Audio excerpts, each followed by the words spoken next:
Hi అందరికీ నమస్కారం. Welcome to my channel. నేను మీ తెలుగు అమ్మాయి. మీకు ఎప్పుడైనా సూసైడ్ చేసుకోవాలనిపించిందా? అయితే ఈ కథని మీరు తెలుసుకోవాల్సిందే. ఒకసారి మన ఆంజనేయ స్వామికి సూసైడ్ చేసుకోవాలనిపించిందంట. ఈ విషయం మీలో ఎవరికైనా తెలుసా? తెలిస్తే కామెంట్ చేయండి. ఎందుకు అంటే ఎంత వెతికినా సీతమ్మ జాడ దొరకలేదంట. నేను ఇప్పుడు ఓడిపోయా, నా శ్రీరాముడితో నాకు సీతమ్మ తల్లి కనిపించలేదని ఎలా చెప్పగలను? నా శ్రీరాముడికి నా మొహం ఎలా చూపించగలను? నా మీద ఎంతో నమ్మకం పెట్టి పంపించారు ఇక్కడికి, మరి ఇప్పుడు సీతమ్మ తల్లి కనిపించలేదని ఎలా చెప్పగలను? ఆ రాముడు ఇంకా బాధపడతారు. అందరి నమ్మకాన్ని నిలబెట్టుకోలేకపోయా అని సూసైడ్ చేసుకోవడానికి అగ్నిలో దూకన, సముద్రంలో మునిగిపోనా, ఉరి వేసుకోనా, ఇలా రకరకాలుగా అనుకున్నారంట. తర్వాత మళ్ళీ ఆలోచించారంట.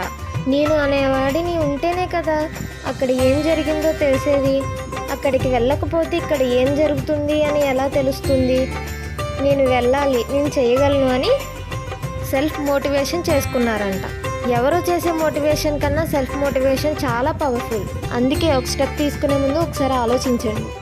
ఈ వీడియో మీకు నచ్చినట్లయితే మీ ఇంట్లో మంచిగా భావించి సపోర్ట్ చేయండి, లైక్ చేయండి, షేర్ చేయండి. అలానే సబ్స్క్రైబ్ కూడా చేసుకోండి.